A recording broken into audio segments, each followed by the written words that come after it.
मित्रों नमस्कार। आज हम बात करेंगे इजराइल और हमास के बीच में जो विवाद चल रहा है उसमें सीज़ फायर को लेकर युद्ध विराम की घोषणा की जा रही है। साथ ही आतंकियों को छुड़ाने के लिए हमास दबाव बेंजामिन नेतन्याहू पर बना रहे हैं और 5 दिन के लगभग का ये पूरा सीज़ फायर रहेगा, जिसमें कि वो अपने बंधक को छोड़ेंगे और यहाँ से आतंकवादी छोड़ेंगे। तो इस स्थिति की सबसे पहले तो कुंडली पर इसकी नज़र डालते हैं। क्या स्थिति यहाँ पर बनेगी। 24 नवंबर 23 सुबह जब युद्ध विराम की घोषणा होगी तब सूर्य मंगल बुध लग्न स्थान पर होंगे। वृश्चिक लग्न है, शनि चतुर्थ स्थान पर है, राहु चंद्र पंचम भाव में है, गुरु छठे स्थान पर है, शुक्र और केतु यह एकादश भाव में।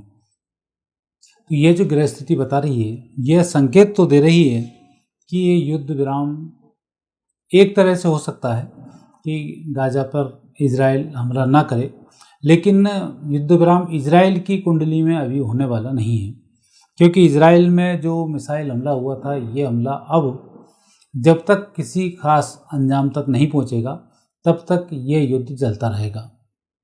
और दूसरी स्थिति इसमें बनती है, ईरान हुआ, टर्की हुआ, लेबनान हुआ, सीरिया हुआ, गाजा खुद हुआ, फिलिस्तीन हुआ। अब ये सब अपने आप में अंत की कगार पर भी हैं और ये हरकतें इनसे हो भी रही हैं। वो चाहे इनका अंत अब कोई भी करे, लेकिन अब ये लंबे समय तक टिकने वाले इसमें नहीं है। अभी उत्तर कोरिया भी जिस तरीके से मिसाइल परीक्षण कर रहा है चीन के सहयोग से, उसमें भी कहीं ना कहीं नेगेटिव स्थिति इसमें बनती दिखाई देती है। कल के युद्ध विराम के बहुत मायने हैं। सबसे पहला तो शुक्र और केतु का एकादश भाव में बैठना यह संकेत देता है कि युद्ध और हवाई हमले बंद नहीं होने वाले हैं। दिशा बदल जाती है केतु के कारण। अभी गाजा पे लगे हुए थे, अब इजराइल गाजा से अपना काम हटाकर दूसरे आतंकी संगठनों की तरफ मूव करेगा और वहाँ पर स्थिति को नेगेटिव बनाएगा, क्योंकि बुध की महादशा में गुरु की अंतर्दशा है जो अप्रैल 2025 तक चलती रहेगी। तो इस प्रकार अभी युद्ध के बादल पूरे छठे नहीं हैं।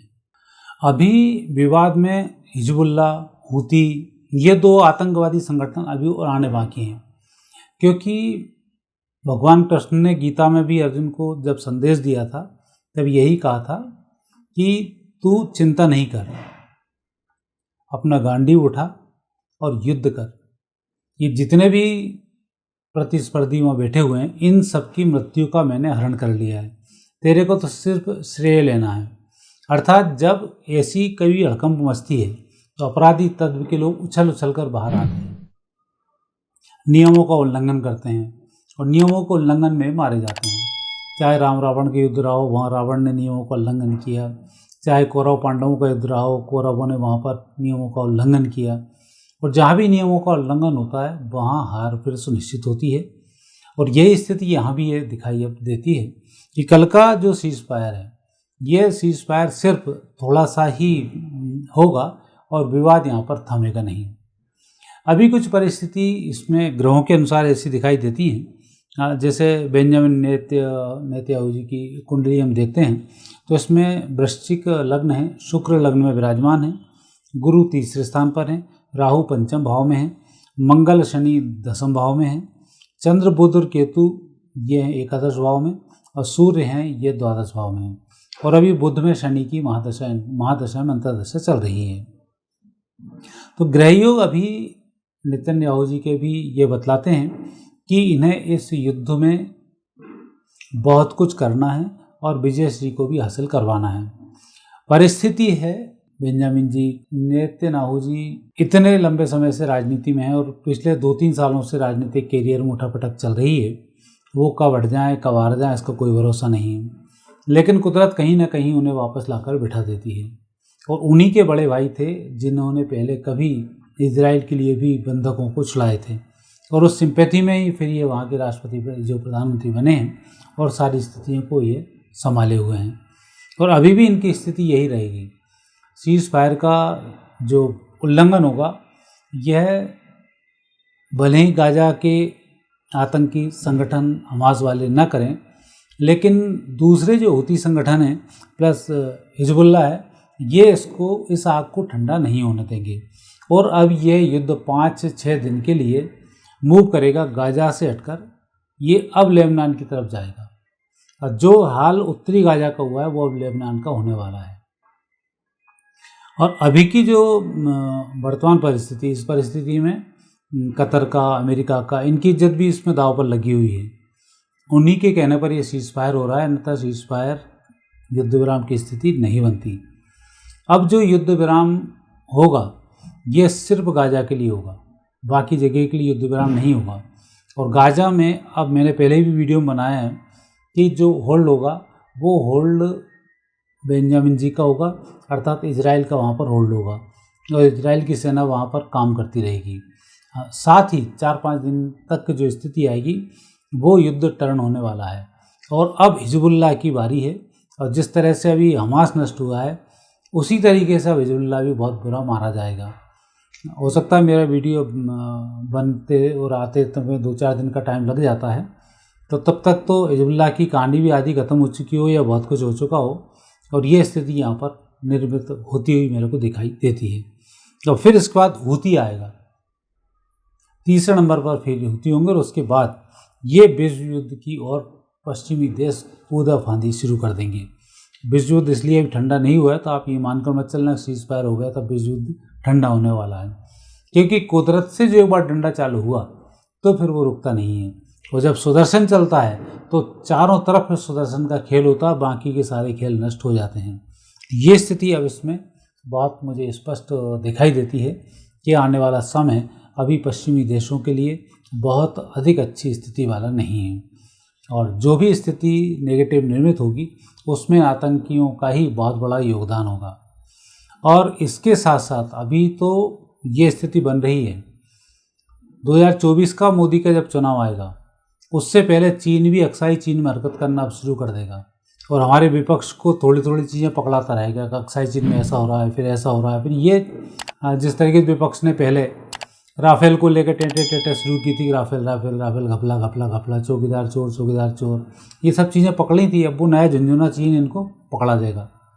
जैसे उत्तर कोरिया को चीन ने एक झुंझुना पकड़ा दिया कि अभी अमेरिका की कुछ चीज़ों पर उसने निगाह रख ली है, कुछ वेपन्स तैयार कर लिए हैं। तो ये जो स्थिति है, ये स्थिति अब आने वाले समय में विश्व युद्ध के लिए होने वाली है और अमेरिका को पता है कि चीन क्या करने वाला है। और पूरे दुनिया में सिर्फ 4-5 कंट्रीज़ हैं जिनके पास हथियार परमाणु वाले हैं। बाकी जिन कंट्रीज़ के पास भी हैं, मुस्लिम कंट्री विशेषकर टर्की हो, पाकिस्तान हो या और जो भी देश हो या उत्तर कोरिया हो, यहाँ जो परमाणु अस्त्र हैं ये सब चीन के हैं। इनकी कोई बहुत बड़ी खोज नहीं है और ना ही वहाँ कुछ ऐसी उपलब्धि वाली बातें भी हैं। तो अब जो परिस्थिति निर्मित हो रही है, ये इनका उल्लेख मैंने सीज फायर में क्यों किया, क्योंकि उन सब घटनाओं का सीज फायर से संबंध जुड़ने वाला है। वहाँ चीन भी भारत के साथ, अभी आप देख रहे होंगे कि जो भारत के अंदर कश्मीर के आगे लगातार ये आतंकी हमले छोटे छोटे हो रहे हैं, गोरिल्ला युद्ध टाइप के काम चल रहे हैं, ये उकसावे की कार्रवाई है। चीन पाकिस्तान को चढ़ाकर भारत को उकसाने की कोशिश कर रहा है कि उसमें भारत भी कूद जाए। चीन की मुख्य प्लानिंग है, व्यापारी ग्रह है कि भारत भी उलझ जाए, सब उलझ जाए, सबके वेपन्स खत्म हो जाए, बाद में फिर मैं अटैक करना शुरू करूँ सबके ऊपर। पर वहाँ ऐसा होने वाला नहीं है। ये चीन की योजनाएं सब धीरे रह जाएंगी और जो परिस्थिति नेगेटिव होगी उसका चीन बहुत बड़े रूप से जिम्मेदार होगा। और अभी तो चीन के अंदर और भयंकर बीमारी आने वाली है, उस बीमारी का सामना करने में ही चीन की अर्थव्यवस्था डुलमुल होने वाली है। और अप्रैल तक आते आते चीन की अर्थव्यवस्था में काफ़ी गिरावट होगी जो दुनिया के लिए एक आश्चर्यचकित होगी और चीन की धज्जी उड़ाने के लिए उतनी सूचना भर भी काफ़ी होगी। इसलिए उसने चीन ने मस्जिदें तोड़ना शुरू कर दी, मुसलमानों पर अटैक करना शुरू कर दी ताकि ये नाटक वहाँ पर ना करें। तो ये स्थिति उसके युद्ध की धीमे धीमे अब चालू हो चुकी है। तो इतने से सीज फायर के इतने बड़े मायने अब होने वाले हैं जिनको कि आप आने वाले समय में बहुत आसानी से समझ भी सकेंगे और देखेंगे भी। और इस युद्ध में आपको भी कुछ भूमिकाएं निभानी है। राष्ट्र एकजुट रहे, सनातन एकजुट रहे, इसका आपको प्रयास करना है, ताकि कि कोई भी गंभीर स्थिति बनती हो वहाँ हम उन सब का मुकाबला आसानी से कर सकें। मित्रों, ये वीडियो आपको कैसा लगा? यदि अच्छा लगता है चैनल को सब्सक्राइब करना नहीं भूलें। आगे फिर नए विषय के साथ आपसे भेंट होगी। आज्ञा दीजिए, नमस्कार।